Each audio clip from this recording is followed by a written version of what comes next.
Voilà, donc c'était pour vous, Madame Cabré, donc notre artiste de la semaine. En tout cas, rien de tel que de dire merci à Dieu pour le souffle de vie ce matin.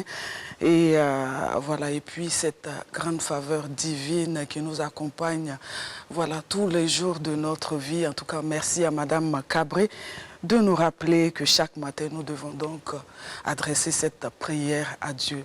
Merci. Et donc, à vous téléspectateurs et vous qui nous rejoignez seulement maintenant, vous êtes à RTB Matin, votre émission d'information et de divertissement sur la nationale de l'image et du son. Et nous avons déjà notre premier invité du jour sur place sur notre plateau, Monsieur Ayouba Thioub.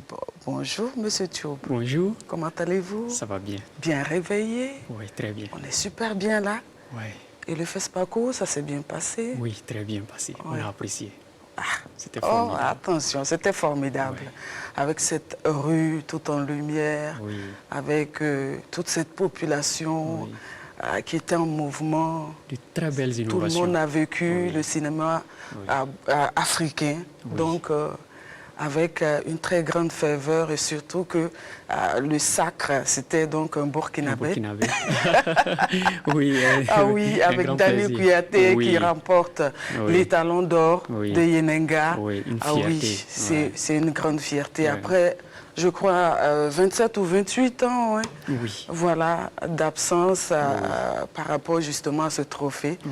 Eh bien, dis donc, il fait de cette sorte que le Burkina relève la tête. Oui. Oui. Oui, après une longue période. Oui, après Idrissa, et puis Ouedraogo, et puis Gaston Kaboré. On a donc Dani Kouyaté avec voilà son œuvre Katanga, ou la danse des scorpions. En tout cas, bravo. Donc, au Burkina Faso, bravo donc à Dani Kouyaté pour, en tout cas, nous avoir permis en tout cas de relever encore à la tête, faire briller donc le cinéma burkinabé donc à ce FESPACO 29e édition. Merci à vous, Monsieur Thioub, d'être là. Je rappelle que vous êtes le président de Naziboni, Toastmaster Club secteur 16, division E. C'est bien cela? Oui. Et avec vous aujourd'hui, l'importance de la voix et du paraverbal dans un discours. Avant donc de revenir à notre thématique, on aimerait bien vous connaître, hein, savoir voilà, qui est Ayouba Thioub, voilà, dans la vie de tous les jours. Et puis également que vous nous parliez un peu de votre expérience à Toastmaster. Jeudi 26 mai 2022 à 18h30 à RAN Hôtel de Bobo-Dioulasso. Oui, c'est ce jour où je prenais part pour la première fois à une session de formation Toastmaster de Club Bobo Kouma, suite à l'invitation d'un ami et collègue, j'ai nommé Ulrich Arsène Bassolé, qui est l'actuel directeur du secteur 16, que je salue au passage s'il est en train de me suivre. Sûr qu'il nous suit. Oui. Oui. C'était de cette manière que j'ai découvert Toastmaster. Alors, mais en attendant de revenir sur cette merveilleuse expérience, permettez-moi de saluer et remercier la RTB pour cette belle opportunité qui m'est offerte de parler d'un sujet aussi important et pertinent qu'est l'importance de la voix et du paraverbal dans un discours. Et merci également à vous de me recevoir sur votre très beau plateau. C'est un plaisir. Oui, je suis très heureux également. Alors, qui suis-je? Je suis l'ami Ayouba Thioub, économiste financier de formation en service à l'ABNORM, l'agence burkinabé de normalisation de la météorologie et de la qualité.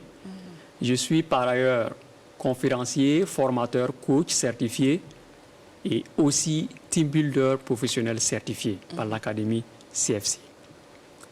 Et qu'en est-il de mon expérience à Toastmaster? Comme je le disais en introduction, suite à ma première participation depuis mai 2022, je suis devenu membre du Toastmaster International. Depuis cette date jusqu'à aujourd'hui, sinon même un membre actif. Et actuellement, je suis membre du club anglophone Naziboni Toastmaster Club, où j'ai le privilège de servir en tant que président du club pour ce mandat 2024-2025. Ouais.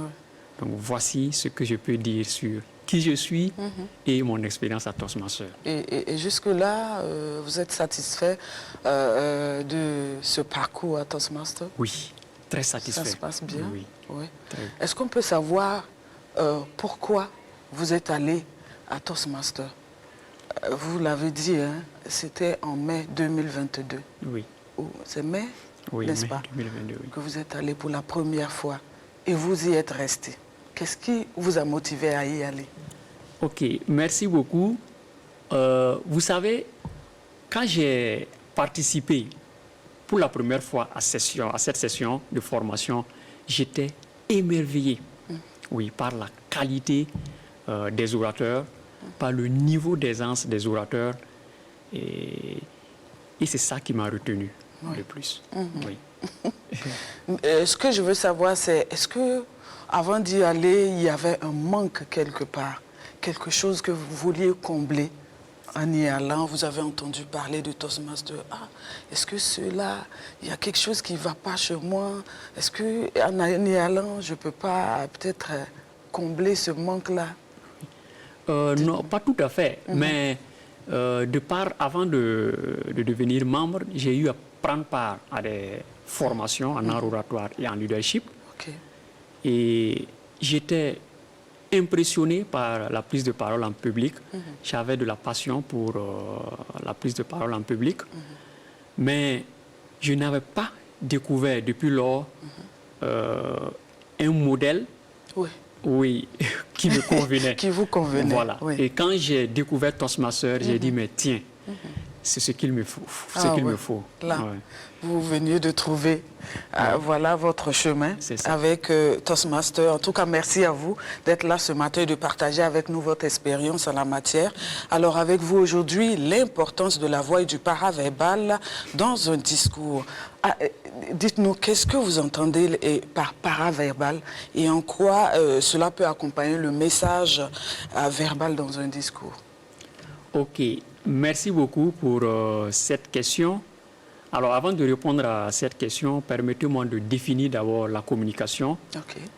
La communication, c'est un processus par lequel un émetteur et un récepteur établissent un lien ou un contact en vue d'échanger soit des informations, des idées, des opinions ou même des sentiments.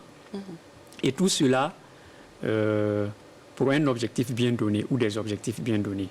Donc, pour faire simple, communiquer, c'est établir un lien ou une relation avec une personne ou avec un groupe de personnes, bien sûr avec un objectif bien donné.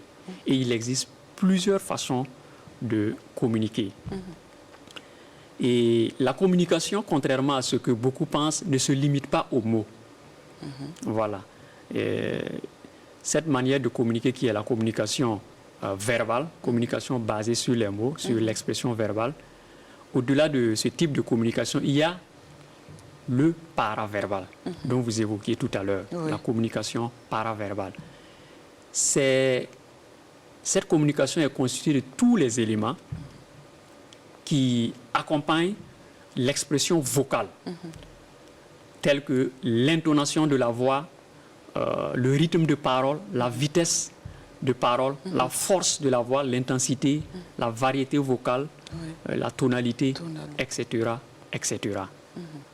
Donc, en quoi est-ce qu'il accompagne le message verbal? Il faut dire que le paraverbal joue un rôle majeur dans la compréhension mutuelle avec notre interlocuteur ou même la perception que vos interlocuteurs ont de vous lorsque vous parlez.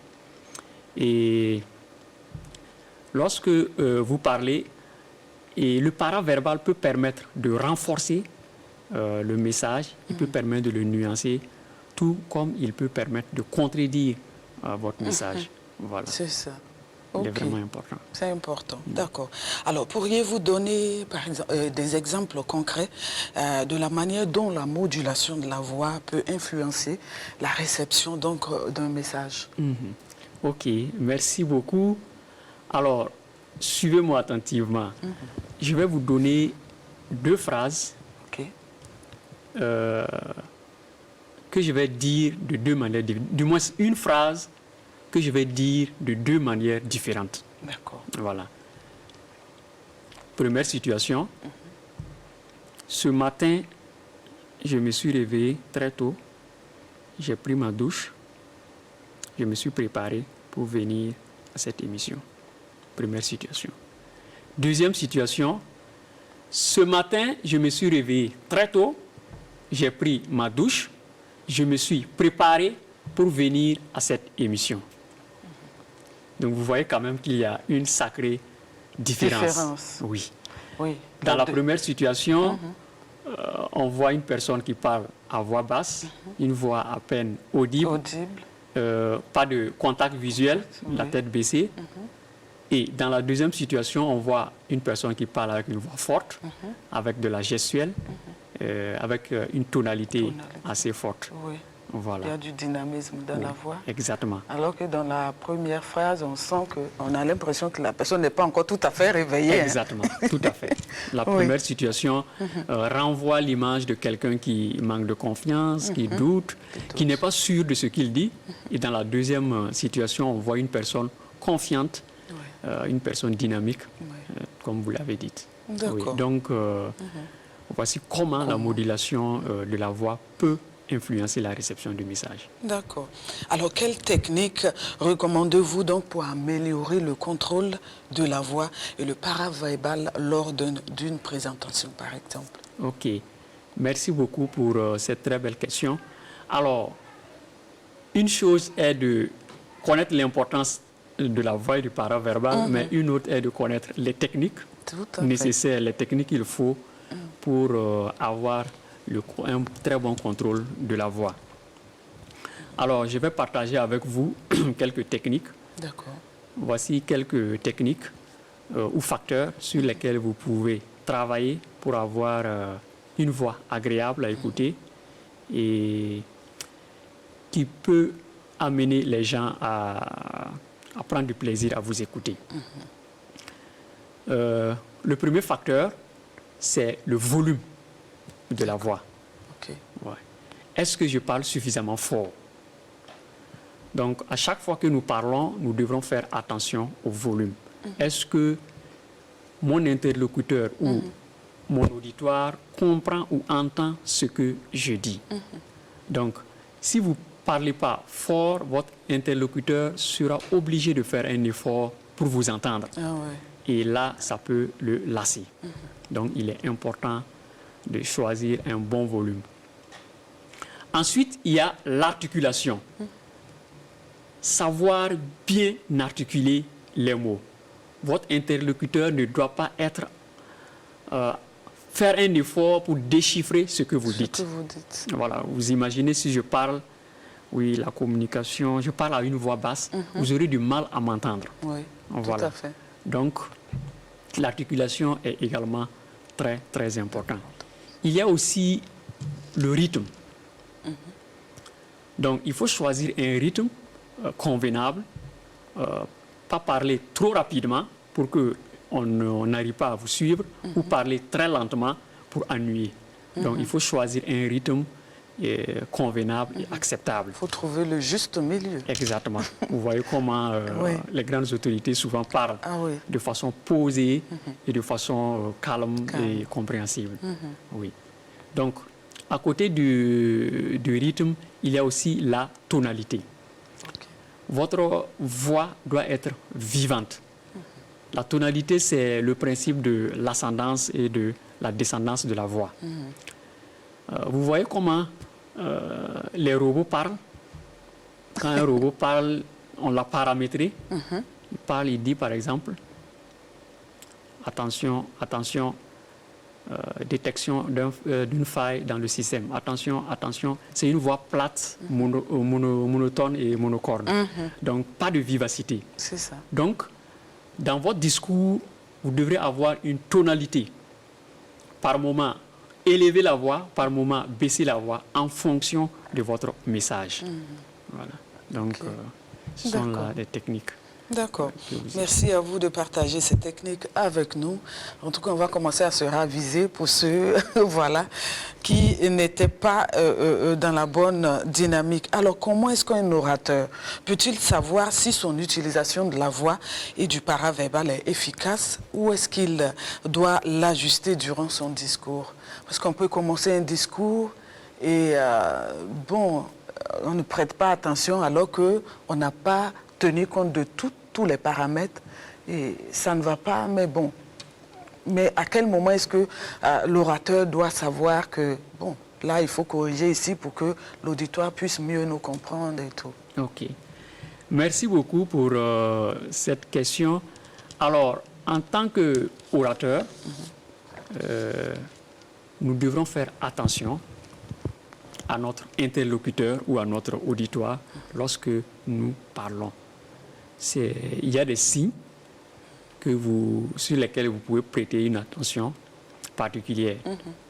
Par exemple, lorsque vous vous adressez à un interlocuteur ou à un auditoire et on vous fait répéter plusieurs fois vos mots ou vos phrases, oui. Ça, c'est un signe, par exemple, que vous ne parlez pas soit assez fort, ou soit vous n'articulez pas bien les mots, ou soit vous êtes trop rapide. Ce qui est sûr, les gens n'arrivent pas à vous suivre. Donc, à partir de cet instant, vous devrez ajuster voilà, votre voix ou votre message. Ou lorsque vous êtes face à un auditoire, vous parlez et les gens, ça donne envie de dormir, ou bien les gens scrollent leur téléphone. Tout cela, ce sont des signes interpellateurs que vous devrez ajuster votre message. Oui. D'accord. Pour attirer l'attention justement du public qui est en face de vous. Exactement. Voilà, si vous tenez un discours et que les gens sont sur leur téléphone, ça veut dire qu'il y a quelque chose qui ne va pas. Donc à l'inverse aussi, si vous parlez et que votre interlocuteur vous suit attentivement, il est accroché, oui, ça veut dire que votre voix est efficace. Efficace. D'accord, super.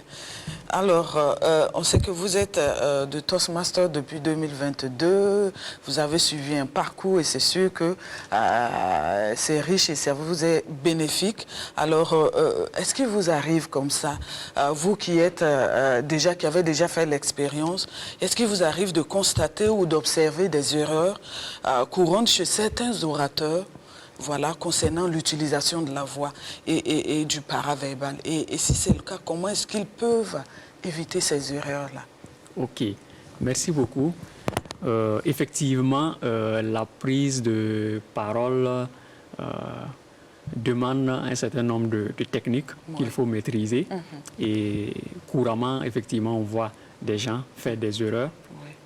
Alors, je vais partager avec vous quelques erreurs souvent que nous rencontrons lors des prises de parole chez certains orateurs. Alors, la première erreur, c'est l'utilisation de mots de remplissage. Les mots de remplissage ou encore les tics de langage. Bon, chacun de nous en a un. Lorsque nous parlons, par moment, il nous arrive de répéter le même mot plusieurs fois. Nous sommes accrochés à certains mots.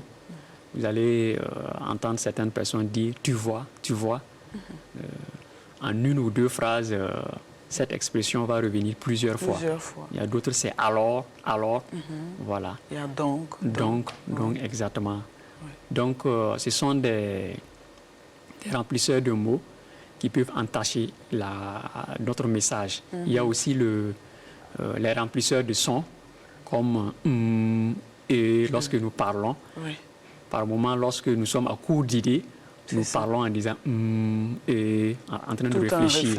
Voilà, donc ce sont des erreurs à éviter parce que ça peut entacher la qualité de notre discours. Il y a aussi le manque de tonalité. Voilà, parler avec une voix monotone, monocorde, oui, c'est également des erreurs à éviter. Et également le manque de rythme également.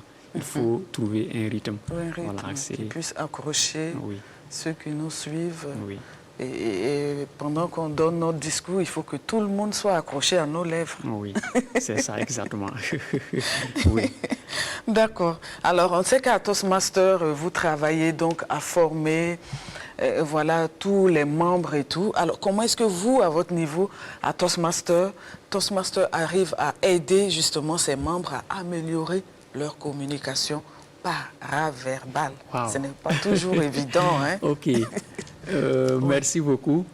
Alors, je vais le dire encore, il faut savoir que Toastmaster, c'est l'école ou l'université par excellence du leadership et de l'art oratoire.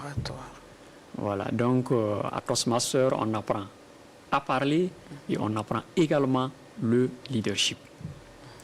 Donc, si vous inscrivez à Toastmaster, si vous devenez membre Toastmaster, le premier module que vous allez apprendre, c'est comment écrire un discours, comment structurer un discours et comment le présenter devant un auditoire.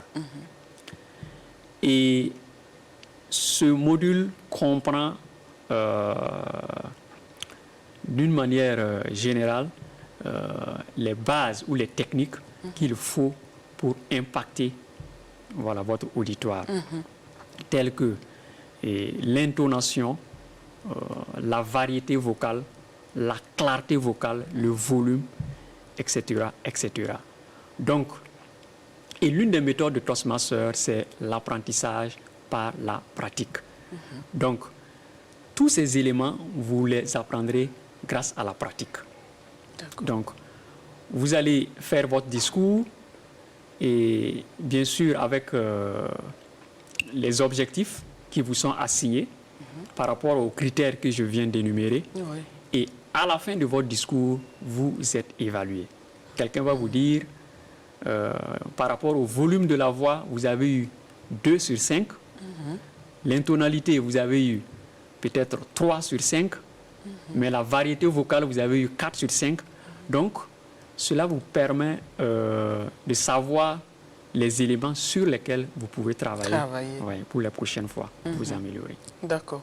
Alors, pour votre cas, particulièrement lorsque vous avez commencé à Toastmaster, c'est vrai que vous aviez déjà une bonne base, une bonne formation au niveau de l'art oratoire. Vous l'avez dit, vous avez suivi des formations, mais vous n'aviez pas trouvé justement le bon bout. Mais lorsque vous êtes allé à Toastmaster, et les premiers moments que vous avez pris la parole, quelles sont les améliorations qui vous ont été demandées? Ok, merci.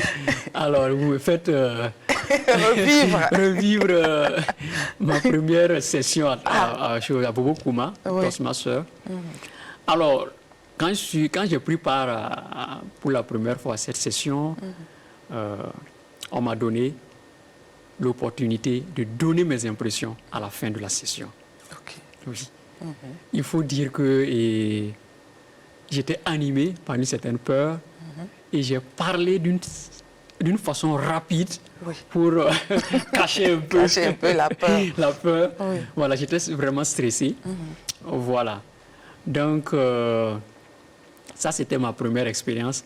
Et ensuite, lorsque j'ai délivré, comme je le disais tout à l'heure, le premier module, c'est la prise de parole devant un auditoire. Lorsque je devrais délivrer mon premier discours, j'avais vraiment des tics. Oui. J'ai tremblé du début jusqu'à la fin.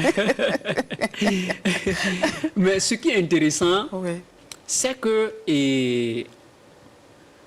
Toastmaster a une méthode exceptionnelle. Oui. Il y a ce qu'on appelle l'évaluation positive à Toastmaster. Celui-là qui vous évalue, parce qu'il y a quelqu'un qui est assigné à cette tâche. Voilà, pour vous évaluer. C'est-à-dire quelqu'un qui est expérimenté. Il vous évalue sur la base de vos points forts et des points à améliorer. Donc, il vous fait découvrir les atouts que vous possédez. Vous avez excellé ici, vous avez excellé à tel point, vous avez excellé à tel point. Donc, continuez à travailler ces points. Voilà. Et également, il vous fait découvrir les points à améliorer. Pour être encore plus impactant, la prochaine fois, vous devrez faire de telle manière. Vous devrez dire de telle manière. Donc, et ces recommandations sont à prendre en compte dans votre prochain discours. Donc, et c'est comme ça que je me suis amélioré. Oui. Oui. Ah ouais, tout début est difficile, même si on avait déjà une bonne base quand même. Voilà, tout début est difficile et parce qu'on peut avoir une base, mais quand même avoir des tics qu'il faut corriger, des aspects dans notre façon de parler qu'il faut améliorer et tout. Et ce qui est intéressant à Toastmasters, c'est qu'il n'y a pas de dépréciation. Exactement, il n'y a pas de dépréciation. Par exemple, les points à améliorer, nous n'appelons pas ça des points faibles. On dit des points à améliorer. Donc, ça veut dire qu'il y a un début. Donc, la personne doit améliorer ce qui est déjà là. Voilà. Au lieu de dire que c'est bad, voilà, c'est mauvais, voilà. On dit c'est un point à améliorer. Voilà. Pour l'anecdote, par rapport à ma situation, oui. Et quand j'ai délivré mon premier discours, bien que j'ai eu des tics, des tracs, celui qui m'a évalué, l'un de mes points positifs qu'il a fait ressortir, c'est que je parlais avec confiance. OK. Oui. Il m'a fait savoir que je parlais avec confiance. Et franchement, c'est quelque chose qui a retenu mon attention, qui m'a fait prendre conscience, en fait, de ce tatou que j'avais, mais que j'ignorais. C'est ça. Voilà. Donc, c'est ça. Et parfois, on se tasse sur nos manques, nos lacunes, alors qu'on a également des atouts sur lesquels on peut s'appesantir, essayer d'améliorer davantage, en améliorant bien sûr nos lacunes, en essayant aussi de corriger, de tenir compte voilà, des remarques qui ont été faites.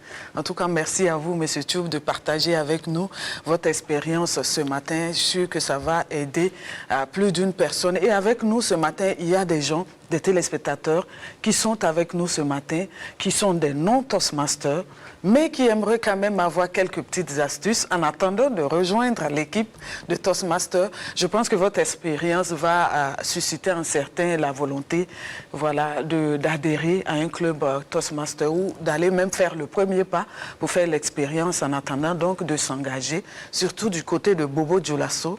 Il faut rappeler qu'il y a des clubs Toastmasters et que les gens voilà, peuvent s'inscrire. Voilà, pour prendre part à des sessions s'ils le veulent. Voilà. Et donc, à ces non-Toastmasters-là, Monsieur Thioub, qu'est-ce que vous pourrez dire, quelle astuce, quel conseil, voilà, pour les aider à améliorer leur communication paraverbale? OK. Merci beaucoup. Alors là, je m'adresse aux téléspectateurs qui me suivent. Alors, ce que j'ai à vous dire, c'est que contrairement à ce que beaucoup pensent, la prise de parole en public, la maîtrise de la prise de parole en public, l'art oratoire n'est pas forcément quelque chose d'inné. Certes, il y a des gens qui naissent avec une certaine facilité, une certaine aisance dans la prise de parole, mais je vous rassure que c'est une compétence qui se travaille, c'est une compétence qui se développe. Et moi, personnellement, j'étais quelqu'un de nature timide. J'étais introverti. J'avais des difficultés pour prendre la parole devant un auditoire ou même devant une ou deux personnes parce que j'avais une certaine peur, etc. Je manquais de confiance en soi. Donc, voici quelques conseils ou astuces que je vais partager avec vous qui vont vous permettre de vous améliorer dans votre prise de parole. Alors, la première astuce ou le premier conseil que je vais donner, c'est faire de la prise de parole en public une habitude, ou du moins faire de la prise de parole une habitude. Vous devez apprendre à prendre la parole régulièrement. Dites bonjour à vos voisins avec un air chaleureux. engager des discussions avec vos collègues, bien sûr des discussions constructives avec vos amis. Développez cette habitude de prendre la parole. Cela va vous donner une certaine confiance en soi. Ensuite, un autre conseil, c'est apprendre à parler avec une voix ouverte. Et par rapport à ce point, je vais vous donner juste quelques techniques que vous pouvez développer en ce qui concerne l'articulation. Vous pouvez apprendre à bien articuler les mots en répétant des phrases complexes par moment. Il y a quelques phrases complexes que j'ai retenues pour vous. Par exemple, les chaussettes de l'archiduchesse sont-elles sèches, archi-sèches? Donc c'est un type de phrase que vous pouvez répéter. Il y a un autre exemple. Donnez-lui à minuit 8 fruits cuits. Et si ces 8 fruits cuits ne lui nuisent, donnez-lui à midi 8 fruits crus. Donc, ce sont des astuces. Donc, vous répétez ces phrases rapidement pour développer votre mâchoire, apprendre à bien articuler les mots. Ensuite, en ce qui concerne la voix, vous pouvez apprendre à maîtriser votre voix en lisant à haute voix, par exemple, ou même vous enregistrer en train de lire un document et après réécouter votre propre voix afin de voir comment est-ce que vous pouvez améliorer votre voix. Donc, voici quelques techniques ou astuces voilà, qui peuvent vous aider à vous améliorer. C'est ça. Merci à vous, Monsieur Tube, de partager avec nous comme ça votre expérience et ces techniques et astuces donc, pour améliorer donc, notre discours et puis en tenant compte bien sûr du paraverbal pour mieux rendre les choses. En tout cas, merci à vous. Ça a été un plaisir de partager ce moment avec vous. Voilà, et on espère que ce n'est pas la dernière. Hein? Ok, oui. Tant que vous aurez l'occasion de quitter Bobo et de venir à Ouaga, ben nous, on vous attend. Ok, effectivement. En tout cas, je continue de remercier la RTB. J'étais là l'année passée, voilà, sur le même plateau. Et c'était vraiment un plaisir pour moi.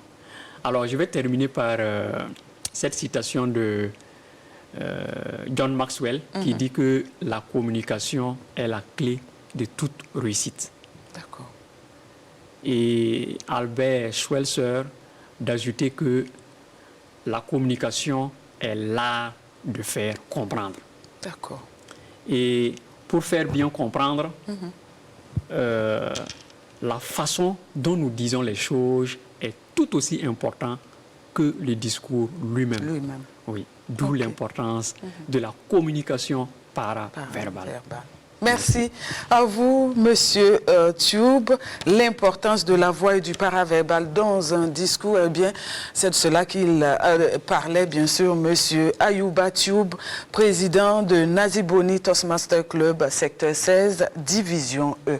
Merci à vous d'être passé sur notre plateau et puis vous transmettez toutes nos salutations à la population de Bobo-Dioulasso, la ville de Sia, voilà. Merci. Et puis vous nous reviendrez quand vous voudrez. Voilà, pour encore développer d'autres thématiques qui vont édifier, en tout cas, nos téléspectateurs. Merci à vous. Merci, Aniché. Aniché Toubou, Anbara. Voilà, merci.